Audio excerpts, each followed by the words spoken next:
खुलुमबाय दिनैनि निसाबथिखौ बयखौबो बरायबाय।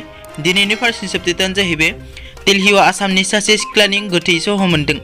मैया मंगलबार खालि दिल्लीआव आसामनि सासे सिख्लानि गोथै सह मोन्दों। बे सिख्लाखौ तिनसुकिया जिल्लानि फार्मि बरा होनना सिनायथिनाय जादों। मिथिनाय बादिब्ला बिथां फार्मि बराया दिल्लीनि गंसे गावारि कम्पानियाव खामानि मावोमोन आरो बिथां फार्मि बराया दिल्लीआव गावनि बिनानावजों रुम भारा लानानै थायोमोन। बे जाथायनि उनाव साखाथियाव थानाय मानसिफोरनाव सुलाद लानायाव गावखौ फोजोबस्रांना लानाय होनना सन्देरनाय जायो। मिथिनाय बादिब्ला बिथांनि गोथै सहखौ पस्टमर्टमनि थाखाय दैथायहरबाय आरो पुलिसआ आयेननि बायदियै बे जाथायनि संदाननायखौ जागायबाय। 2 नम्बराव दङ सुशांत सिंह राजपुतनि पस्टमर्टम रिपर्टआ सुराङाव फैबाय। फावखुंगुर सुशांत सिंह राजपुतआ रबिबार खालि बान्द्रायाव थानाय गावनि एपार्टमेन्टआव फासि नांनानै गावनि जिउखौ फोजोबना लादों। मुम्बाइ पुलिसनि सुलुङा बुंनाय बादिब्ला बिनि फ्लेटनिफ्राय माखासे मुलिफोरखौ मोन्दों, जायजों हमदांनो हायोदि बियो थांनाय माखासे दाननिफ्रायनो डिप्रेसननि फाहामथाय लादोंमोन। सुशांत सिंह राजपुतनि पस्टमर्टम रिपर्टआ सुराङाव फैबाय। सुलुंनि बादिब्ला सुशांतआ हां थोनो थोनो जानानै थैदों। मिडिया रिपर्टनि बादिब्ला पस्टमर्टमनि उनाव सुशांत सिंह राजपुतनि अर्गेन्सखौ नायबिजिरनो थाखाय दैथायहरनाय जाबाय। 3 नम्बराव दङ चाइनाजों मोगा-मोगि जानायाव भारतनि सा 20 सान्थ्रिनि जिउ खहा। थांनाय माखासे दाननिफ्रायनो भारत चाइनानि सिमना ओनसोलाव सिमनाखौ लानानै दावराव-दावसि सोलिगासिनो दङ। थांनाय समबारनि हराव लादाखनि गालवान भेलि ओनसोलाव मोननै हादरनि सान्थ्रि हान्जाया मोगा-मोगि जानानै गाग्लोबलायो, जेराव भारतनि सा 20 सान्थ्रिया मुंख्लं जायो। बेनिनो सा 19आ जोखोम जायो। सासे आर्मि मावथिआ बुंनाय बादिब्ला फैगौ समाव थैनायनि अनजिमाया बांनोबो हागौ।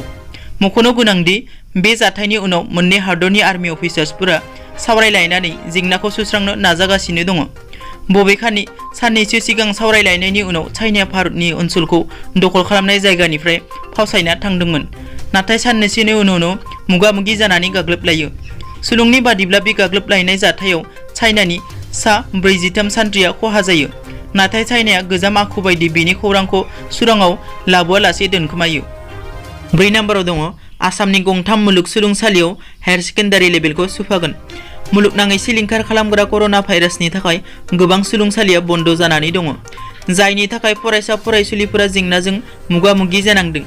बे समावनो आसामनि सावस्रि मन्त्रि डक्टर हिमन्त बिश्व शर्माया मोनसे खौरां फोसावो। मैया मंगलबार खालि मन्त्रि डक्टर शर्माया सोलोंथाइजों लोब्बा गोनां बिबुंथि होयो। बरपेटा जिल्लायाव थानाय बाथादेब मुलुगसोलोंसालि, हजाइ जिल्लायाव थानाय रबीन्द्रनाथ टाग'र मुलुगसोलोंसालि आरो नलखिमपुर जिल्लानि माधबदेब मुलुगसोलोंसालियाव हायार सेकेन्डारि लेभेलखौ सोफानाय खौरांखौ फोसावो। मिथिनाय बादिब्ला बे आगानखौ रायजोआव कर'नानि थासारिखौ नोजोर होनानै लानाय जादों। 5 नम्बराव दङ गुमा गावरेंनि हान्जाया भ'पालाव सफैबाय। हादरनि गुबुन गुबुन बाहागोफोराव बिफां-लाइफांफोरखौ सिलिंखार खालामबोनाय गुमा गावरेंनि हान्जाया भ'पाल सहर आरो खाथि खालामनि गामियारि ओनसोलफोराव हाबफैयो। मोनाबिलिनि 4 निफ्राय 6 रिंगायाव अभदपुरी बर'खुरा पाठानि दानिश नगराव गुमा गावरें हान्जाया गाग्लोबदों। गुमा गावरेंनि हान्जाया गिबियाव आबाद फोथारफोराव हाबफैयो, जेराव आबादारिफोरा थोरसि दामनानै होखारहरो आरो उनाव कल'निफोराव हाबफैयो। सहरनि थागिबिफोरा गिखांदों आरो बिसोरबो आखाइ खबनानै होखारनो नाजायो। लाख लाख गुमा गावरेंफोरनि हान्जाया आथिखालाव भ'पालनि खाथि खालायाव कटरा हिल्स, हलालिदियम ओनसोलफोरजों नांजाबनाय आबाद फोथाराव आरो हाग्राबारियाव दङ। दिनैनि निसाबथिया एसेनोसै। नोंथांमोना जुदि आंनि चेनेलखौ दासिमबो साबस्क्राइब खालामाखै, अन्नानै साबस्क्राइब